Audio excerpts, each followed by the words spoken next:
In Kentucky alone, families are owed more than $1.2 billion in back child support. That's just in the state of Kentucky. The problem is so bad that some deadbeat dads who owe more than $10,000 are being given a drastic choice by one judge there. They can either go to jail for 30 days or have a vasectomy.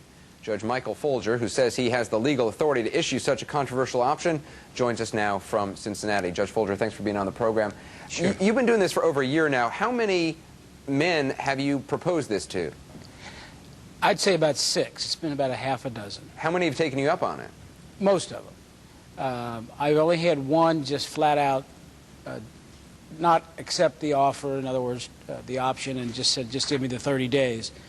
But most of them actually seemed relieved at some alternative to keep coming back. But most of these men have been there several times, obviously, because they've reached the point where they just owe too much money. Now, it's obviously controversial, but you don't do this to all sort of men. It's only a certain category, people who have been have more than 4 kids with 3 different women.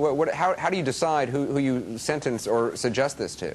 Well, obviously, I just made my own determination. In fact, it was a case that finally got to the point I said, this is enough. That gentleman had 4 children by 3 different women and was probably $20,000 or $30,000 behind. So I sort of established my own criteria. I obviously didn't copy this off anyone. I just decided, sir, this is enough. You've reached the point where you can't hardly make this work. You're not going to be able to pay this.